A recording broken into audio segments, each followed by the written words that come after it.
जय श्री कृष्ण दोस्तों। मैं आज आपको भगवत गीता अध्याय 6 ध्यान योग या आत्म संयम योग के बारे में कहूँगा। इसके पहले कर्म योग और कर्म संन्यास योग में भगवान कृष्ण ने कहा कि जो व्यक्ति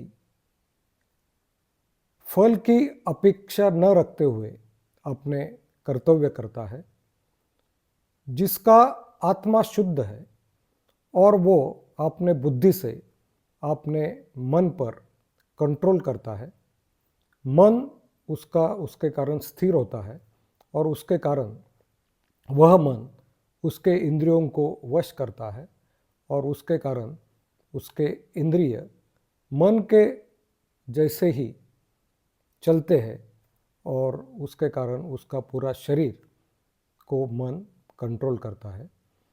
वही योगी पुरुष होता है।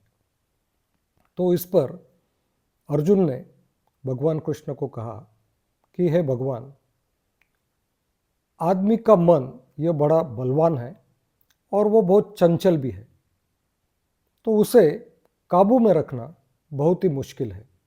जैसे कि कोई वायु को रोकना हमें असंभव है, उसी प्रकार मन को कंट्रोल करना, स्थिर करना यह बहुत मुश्किल है। तो भगवान कृष्ण अर्जुन को कहते हैं कि हे पार्थ, आदमी स्वयं ही अपने आप को उठाता है या अपने आप को नीचे गिराता है। अगर आत्मा मन को वश में रखता है तो वह मन उस आत्मा का, मतलब उस मनुष्य का मित्र होता है। और जिस व्यक्ति का आत्मा मन को वश नहीं कर सकता, मतलब जिसका मन चंचल रहता है, वह आदमी का शत्रु बन सकता है, क्योंकि भटका हुआ मन यह आदमी को कुछ भी करने को प्रवृत्त कर सकता है और उसके कारण वह आदमी नीचे गिर सकता है। मतलब उसका जो एक स्तर है उससे वो नीचे आता है। तो इसलिए मन को वश करना यह बहुत ज़रूरी है। और मन को वश करना यानी स्थिर करना, तो वो कैसे हो सकता है? तो इसके लिए ध्यान करना चाहिए, यह भगवान कृष्ण ने कहा है। जिस प्रकार कोई छात्र अगर अच्छी पढ़ाई करना चाहता है तो वह जहाँ शांति है उस जगह पर जाके वो पढ़ाई करता है, उसके कारण उसके मन का कंसंट्रेशन होता है और उसकी पढ़ाई अच्छी होती है। तो उसी प्रकार मन को कंट्रोल करने के लिए ध्यान करना बहुत ज़रूरी है। तो ये ध्यान कैसे करना है? तो हमें साफ सुथरे जगह पर जाके आसन पर बैठना है।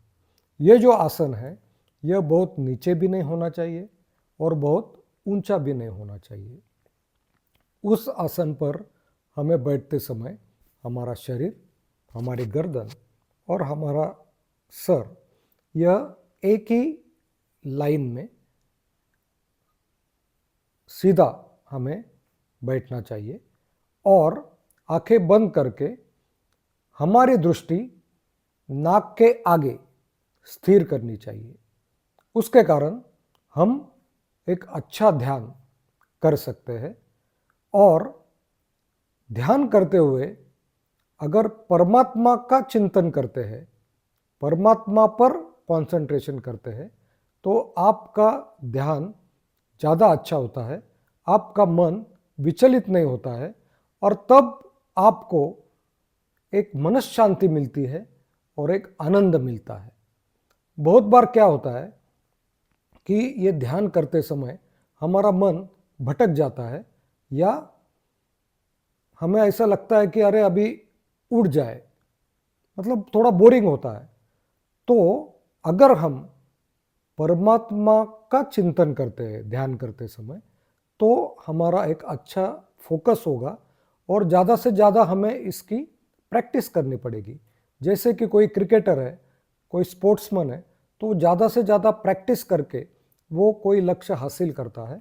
उस प्रकार आपको इसकी, अगर आप प्रैक्टिस करते हैं और भगवान का चिंतन करते हैं तो ये ध्यान आपको आसान होगा और आपको कुछ देर के बाद बहुत ही आत्म शांति मिलेगी, एक परमानंद आपको मिल सकता है।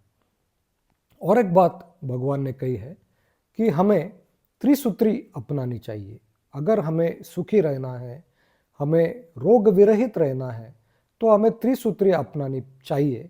मतलब हमारा आहार, विहार और निद्रा यह संतुलित होनी चाहिए। मतलब ज़्यादा खाना भी नहीं चाहिए और बहुत कम भी नहीं खाना चाहिए। बैलेंस्ड आहार हमने करना चाहिए। बहुत सोना भी नहीं चाहिए और बहुत जागना भी नहीं चाहिए। जितनी निद्रा हमें दिन में 6-7 घंटे आवश्यक है उतनी लेनी चाहिए। और एक्सरसाइज भी बहुत ज़्यादा करके शरीर को नुकसान भी नहीं करना है और नहीं भी नहीं करनी चाहिए। आपको एक्सरसाइज भी बैलेंस करनी चाहिए। जैसे कि कोई क्रिकेट चैंपियन एक फिटनेस रखता है, अच्छा एक्सरसाइज करता है, उसका विहार, आहार और निद्रा तीनों कंट्रोल में होती है, उस प्रकार योगी को ये त्रिसूत्री अपनानी चाहिए। और एक बार भगवान ने कही है और एक बात कि सभी प्राणी मात्राओं को समान दृष्टि से देखना चाहिए।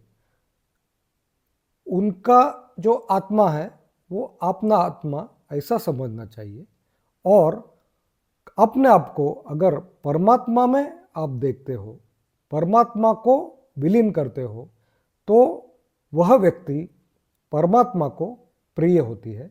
जिस प्रकार पिता अपने बच्चों को समान दृष्टि से देखता है, उस प्रकार योगी ने सभी प्राणी मात्राओं का भेद न करते हुए सबको समान दृष्टि से देखना चाहिए।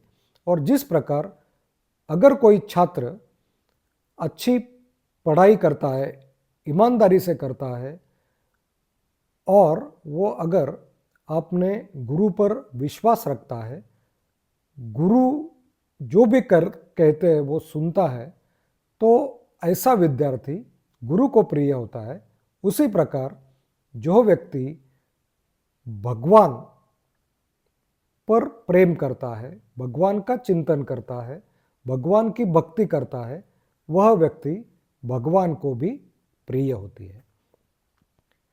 ध्यान करने से हमारा मन स्थिर होता है। जैसे कि अगर कोई दिया है और उसकी ज्योत है और अगर वो बहुत हवा चल रही है तो वो हलती डुलती है, लेकिन अगर हवा स्थिर है तो वो ज्योत स्थिर होती है। तो उस प्रकार ध्यान धारणा करने से हमारा मन स्थिर होता है। और अर्जुन एक बात पूछते हैं कि अगर ध्यान धारणा करते समय हमारा मन भटक गया या कोई व्यक्ति यह सब करते समय बीच में ही उसका मृत्यु हो गया, तो क्या उसका ये किया हुआ सब वेस्ट हो जाता है? तो भगवान कृष्ण कहते हैं कि नहीं, कुछ भी ध्यान धारणा की हुई यह वेस्ट नहीं होती है। आदमी का पुनर्जन्म होता है और फिर वो कोई सदाचारी या कोई धनवान या कोई बुद्धिवान फैमिली में उसका जन्म होता है और उसके आगे वो वापस उसका ध्यान धारणा योगाभ्यास शुरू करता है वो और अंतिम ध्येय पर पहुंचता है। मतलब भगवान ने यह भी कहा कि अगर हमें हमारा लक्ष्य है, हमारा जो गोल है वो साध्य कैसे करना है, तो हमें अच्छा सोचकर एक मार्ग, हमने एक योजना करनी चाहिए। उस मार्ग पर हमें फिर चलना चाहिए और चलते चलते उस मार्ग पर हमने विचलित नहीं होना चाहिए। और ऐसे ही चलते चलते अगर हम गए तो हमें हमारा ध्येय हमें मिलता है, हमारा लक्ष्य हमें मिलता है और वह योगी पुरुष हो जाता है। तो इस प्रकार यह बहुत ही इम्पोर्टेंट छठा अध्याय है, आत्म संयम योग मतलब ध्यान योग। धन्यवाद। जय श्री कृष्ण।